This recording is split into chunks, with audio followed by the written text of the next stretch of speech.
Today we're going to be talking about amendments to the Constitution. So let's go ahead and start off with Article 1 or Amendment 1 of the Constitution. Oftentimes this is known as the amendment having to do with free speech, expression, or religion.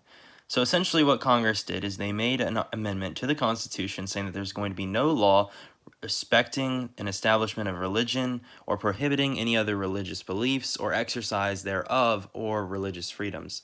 As well, they're not going to regulate speech. They're going to give free speech to all citizens and freedom of the press, meaning that the press has the power to report on anything they want, and the government really can't regulate it, although that's been tested over time.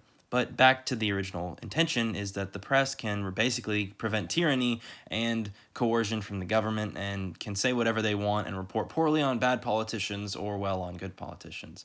Also, it's going to give people the right to assemble and the right to protest and to petition the government to address their grievances.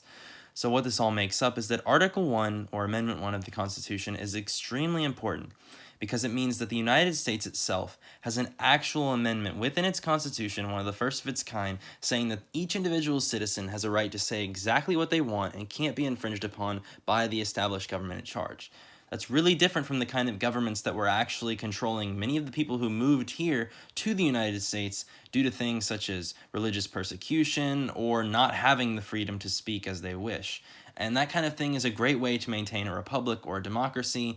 And it's really important that you know that you have your First Amendment, you know that you have the ability to speech, you know that the press can report on things they want to, and they can say things even if we don't agree with them, because it's more important to have ideas we don't like than to not have any ideas at all. As well, it's extremely important to know that the United States is a secular government, meaning that religion plays no part in any of the reasons why a Supreme Court rules on a decision, why a law is passed, or why the president makes any decisions in his office. It's completely secular and to be separated completely from the church. And sometimes that line gets blurred, and that's really important that we know when we need to test to see if laws are being passed for the right reasons. As well, you have the freedom to assemble. And the freedom to assemble is the reason why we're allowed to do peaceful protesting or any kind of protesting that leads to expansive growth in the United States. Things like the civil rights movement wouldn't have been able to happen if we didn't have a First Amendment to the Constitution.